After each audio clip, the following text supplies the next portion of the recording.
Praise the Lord. Sa po munang mataas na pagpupuri sa ating Panginoon.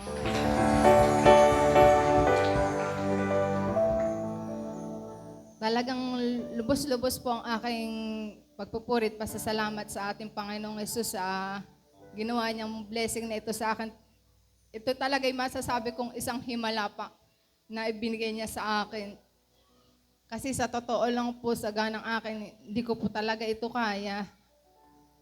Kasi ang nangyari po sa akin, dahil sa nga po na sitwasyon ng buhay, mas nauuna po yung paghahanap buhay, yung pag-aalaga sa aking mga anak. Ang nangyayari po sa akin, gigising lang po ako sa hating gabi, 1 oras.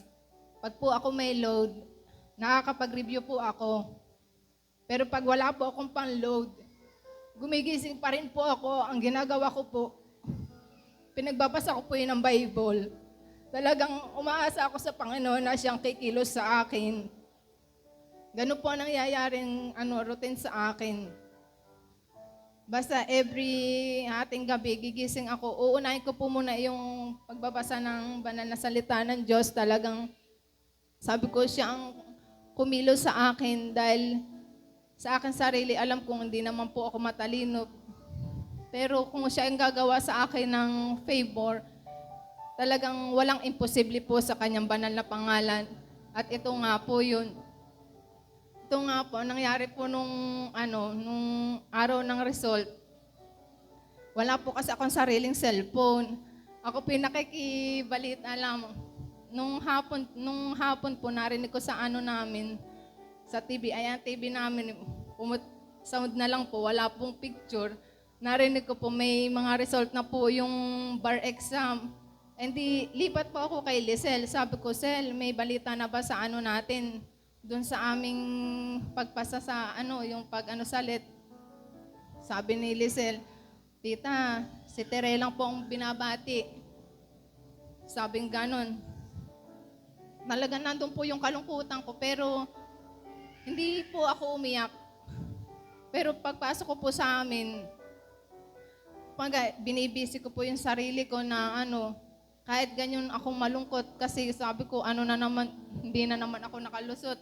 Sabi ko pong ganun. Tapos, habang ako'y nagliligpit, sabi ko pa rin sa sarili ko, ang everyday ko po sinasabi kasi, congratulations, LPT, Aleli Sir da Manila. Sabi ko ganun. Sabi ko, hindi ako umiyak noong time na yun. Sabi ko, Lord, kung ano po yung iyong will, kayo na po ang bahala. Sabi ko ganun. Tapos parang hindi pa rin ako mapakali. Lumabas na lang ako, nagdilig na lang ako ng halaman kasi parang sabi ko, parang grabe yung lungkot ko kasi parang gusto ko mapasaya din po ang nanay ko. Tapos gano'n na naman, hindi na naman ako pasado. Tapos sabi ko rin sa akin sarili na kailangan simula ngayon makapag-ipon ako ng sarili kong pang-file at pangbaon ko po sa board exam. Kasi sa totoo lang po sa 15 times kung pagkuha ng board exam, parang hindi po nakakayaman po sabihin lahat po parang nahingan ko na po ng baon. Kaya parang sabi ko sa sarili ko, parang nahiya na ako. Sabi ko gano'n. Kaya sabi ko parang siguro kailangan na ako yung magsikap. Sabi ko gano'n sa ko. Kasi tulad nga po nito muling aking pagkuha nung ako pa aalis na, para pong labanan. Nung araw ng Biyernes, bandami ko pa pong panindang apple. Sabi ko talaga, pinag-ano ako sa amin. Sabi ko, bilan nyo na ako. Sabi ko gano'n. Sabi ko, para may pandagdag baon ako. Kasi wala pa po talaga akong hawak noong time na yun. Kasi yung po mga i-chat ko, talaga na-chat ko din po mga kaibigan ko. Kasi naman siyang sabi ko, pahingin niyo ako ng pambaon. Kahit sabing yung hiya ko nandoon, kaya lang parang nilakasan ko na lang rin po loob ko kasi wala naman po ako magawa. Kasi nagkataon po si Brother JR ninyo noon ay isang araw po nagkaroon ng pasok. Pag uwi po niya, ang dala po niya sa akin, chocolate. yung pong pambaon niya sa akin, sabi ko, paano yung kulang pa rin. Pero alam ko, si Lord ang kumilos sa aking mga na-chat. Alam niyo po ba, yung bandang huli nga po, sobra-sobra po yung naging baon ko. Kasi, ang ano po kasi, in-expect ko lang po mga bibigay nila sa akin, mga tigo 100. Pero more than pa po pala doon ang binigay. Parang siguro po sinabi ni Lord na ako'y i-bless nila. Tapos sabi nga po na nanay ko, nung umuwi ako nung gabi, sabi ko, then may natira pa po sa akin pera. Sabi ko, gano'n. Sabi na nanay, tumubo ka pa. Sabi po gano'n. Tapos yung araw po ng exam na yun, talagang ipinagpasa Diyos ko po talaga ang lahat. Kasi nandun po talaga yung pagod dahil nung po kami paano pa lamang sa school, pila na po sa labas. Tapos pagdating po sa loob ngayon, ang naging sistema po nila, pila pa din po. Ay ang room ko po ay 428. Kumbaga, haggard na po paglalakad. Dumating po ako nung parang 20 minutes bago po mag-exam. Kumbaga, parang nandun na yung pagod, yung gutom. Pero alam kong kasama ko si Lord noong time na yon. At iba pa nga yung tsinelas ko noon na siguro sa tense parang inano po sa akin ng proctor ko. Hindi po niya ako inano na yung hindi po siya nagsalita, parang itinuro niya sa akin, nakatsinelas pa pala ako. Kaya yun, sabi sa akin, mag-iba daw muna ako. Ay, may pang-iba naman po ako. Kasi yung po nag-exam, talagang yung pong time na yun, talagang inano ko po yung time ko na hindi ako nagmadali. Talagang panay po ang pray ko na, Lord, ikaw gumabay sa akin, ikaw magbigay sa akin ng kaalaman, ng karunungan. Dahil sa sarili ko po talaga ako'y hindi ko kaya. Kasi ito nga po, inano nga po ako ng mga tao sa amin, talagang sabi nga po, himala ang nangyari sa Iwani. Kasi alam po nila naman na yung buhay ko, sa umaga, sa hapon, panay po pagtitinda. Tapos madalas nga po, kasama ko pa ang mga anak ko sa talagang naikakariton ko po.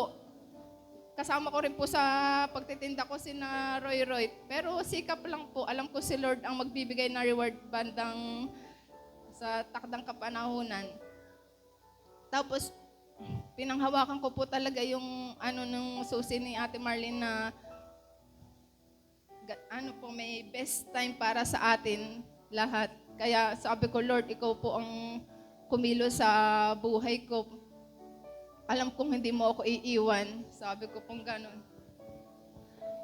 Kaya, nung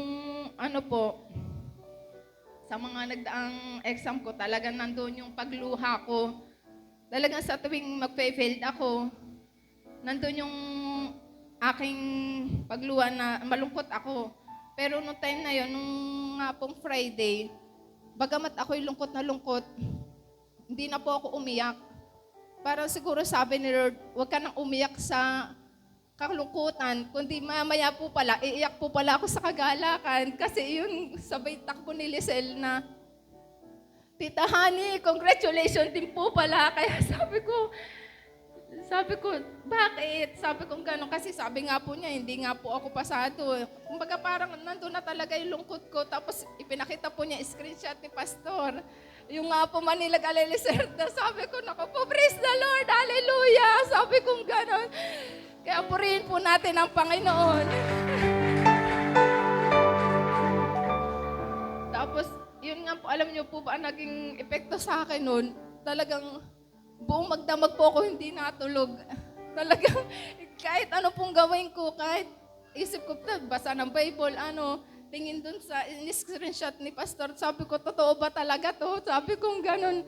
Talagang sabi kong, ang Diyos talaga ay nagpapalap. Talagang purihin po talaga ang Panginoon sa nangyayari sa buhay kong ito. At nawa, gabayan pa rin po niya ako at patnubayan sa mga susunod kong journey. At naway, magkaroon na rin po ako ng trabaho agad. At ito rin po, i-share ko din po sa inyo. Nung din po kasi, may nangyari po sa akin kasi din nung last September 17, dun sa school ng LLM. Kasi di po ba ako po yung nagtitinda. Ako naman po doon, pumupunta po ako doon ng nung oras lang po ng break time, mga alas 9 po. Ako naman, wala naman po akong imik, basta pagka po ako mag-aalok sa mga teacher, pasenyas lang po. Tapos hindi talaga ako basta pumapasok. Alam niyo po ba, isang parang pagpapaya sa akin ng principal doon na talagang parang baliit na tingin ko sa sarili ko noon. Pero mo, paglingon ko, sabi niya sa akin, ano yan? Ganun sa akin. Tapos kasama po niya yung dalawang guard roon sa school. Sabi ko, Ma'am, Apple po. Ma'am, good morning po. Sabi ko ganun sa kanya. Napapakarami niyang tanong sa akin, ano yan? Binebenta mo yan? Kanino ka nagsabi? Ganan. Kumbaga parang, kala mo, parang sa sarili ko po, parang, bakit ganun ang po niya sa akin? Kumbaga pwede naman po niya akong kausapin in a nice way, kaya lang, pero ganun ang niya sa akin. Tapos, nangyari po pati sa kadadaldal niya, tingin na sa akin yung mga estudyante, ganun. Parang liit na liit po talaga ang tingin ko sa sarili ko noong time na yun. Kaya sabi ko, Lord, nanalangin ako sa Kanya na sana po dumating yung time na hindi lang ako laging buntot. Yung parang, hindi lang ako yung parang ganun na lagi sitwasyon sa buhay. Parang ganun. Parang basta na lang aapakan ng sabi ko ganun, ipagkaloob niyo na po sa akin ang deserve ng aking puso. Ganun ang aking, Kaya, nung pong ako'y pumasa, parang talagang sabi ko, purihin po ang ating Panginoong Jesus na nangyari ito sa aking buhay.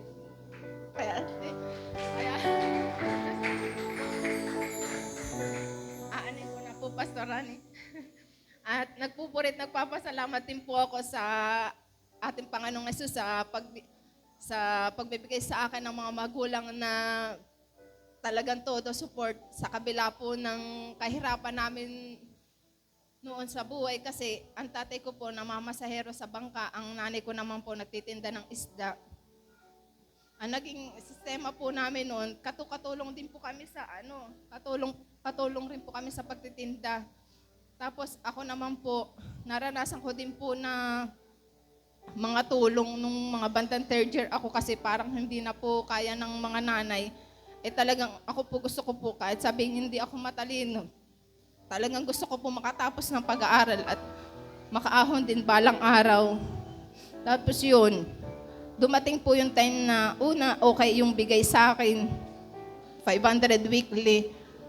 Nung tumagal-tagal, naging naging 350 na lang po ang binibigay sa akin. Hindi ko, kapos naman po yun sa akin. Alam niyo po ba ang ginawa ko?